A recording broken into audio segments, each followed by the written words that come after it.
3+3+4 में break down किया गया है, जिसमें 5 वाली है foundation stage, preparatory stage, middle stage, secondary stage. जिसमें एज ग्रुप रखा गया है 3 to 8, 8 to 11, 11 to 14, 14 to 18 का ग्रुप रखा गया है। जिसमें जो बच्चों की जो प्री स्कूल वाला जो सेशन हुआ करता था उसको भी अब स्कूलिंग की मान्यता दी जाएगी, जैसे कि ग्लोबल स्टैंडर्ड पर होता है। और बच्चों को 6th क्लास से कोडिंग सिखाई जाएगी, जैसा कि चाइना में चलता आ रहा है। तो और उनका डेवलपमेंट का जो लेवल है वो तो देख ही सकते हैं। इसके साथ ही जो 5th तक जो बच्चों में इंग्लिश की जो अनिवार्यता थी कि इंग्लिश तक बच्चों को पढ़ाए, वो अनिवार्यता को खत्म कर दिया गया है। बच्चा अपनी मदर टंग में सीख सकता है, जैसे कोई बच्चा मराठी है, गुजराती है, तो उसको इस चीज़ में सीखने में आसानी होगी। और इसके साथ ही बच्चों के लिए 360 डिग्री हॉलिस्टिक प्रोग्रेस कार्ड बनाया जाएगा, जिसके अंदर से एकेडमिक, वोकेशनल, करिकुलर, को करिकुलर एक्टिविटीज सबको मतलब इक्वल फुटिंग दी जाएगी। और इसमें बात करेंगे हायर सेकेंडरी एजुकेशन में क्या बदलाव हुए हैं, तो मल्टी डिसिप्लिनरी अप्रोच को अपनाया गया है। इसके अंदर हॉलिस्टिक अंडर ग्रेजुएट प्रोग्राम्स को अपनाया गया है, जिसके अंदर एकेडमिक, वोकेशनल, करिकुलम, को करिकुलम सभी सब्जेक्ट को शामिल किया गया है। और इंटरडिसिप्लिनरी कॉम्बिनेशन ऑफ सब्जेक्ट को अपनाया जाएगा, यानी कि आर्ट्स, कॉमर्स, साइंस में जो बिल्कुल स्ट्रिक्ट डिवीजन हुआ करता था कि मतलब कि अब वो नहीं रहेगा कि बच्चे अगर कोई बच्चा है मैथ्स में इंटरेस्टेड है, बायोलॉजी में है या कॉमर्स के किसी सब्जेक्ट में है, तो वो तीनों का एक अच्छा कॉम्बिनेशन बना के ले सकता है। इसके साथ ही जो संस्कृत है इसको हर लेवल ऑफ एजुकेशन में अपनाया जाएगा। और कुछ स्टूडेंट जो क्रिएटिव टाइप के हैं, जो कुछ आउट ऑफ द बॉक्स करना चाहते हैं, उनके लिए भी एक इंटर्नशिप प्रोग्राम तैयार किया जाएगा कि वो अपनी जो स्टडी से हटकर और 1 साल की इंटर्नशिप कर सकता है। इसके साथ ही मतलब वो वापस आकर जहाँ से उसने स्टार्ट किया, जहाँ से उसने मतलब रोकी थी अपनी पढ़ाई, वहीं से आगे वापस से स्टार्ट कर सकता है।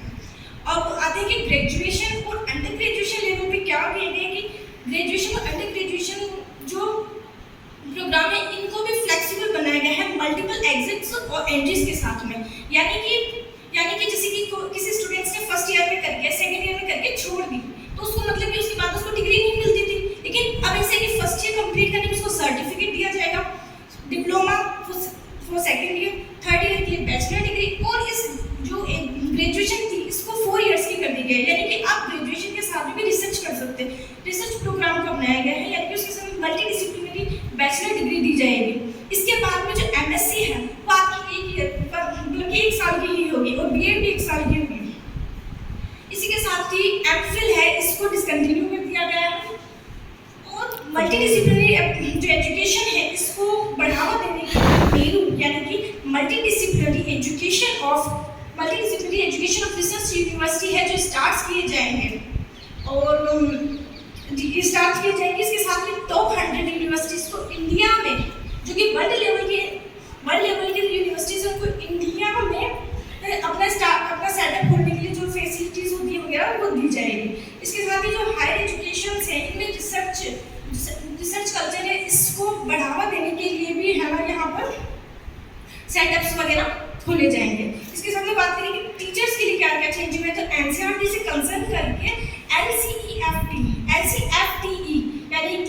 यानी कि new curriculum framework for teachers education है जो तैयार किया 2020 एनसीईएफटी 2020 है जो तैयार किया गया है। अब बीएड की डिग्री है, बीएड की डिग्री में भी बदलाव किए गए हैं। इसके साथ ही 4 year BEd degree after 12th, 2 year BEd degree after graduation और 1 year BEd degree after post graduation या फिर मल्टीडिसिप्लिनरी बैचलर्स डिग्री के बाद में दी जाएगी। All over the NP is all about making learning more engaging, flexible, relevant to the real life. Thank you.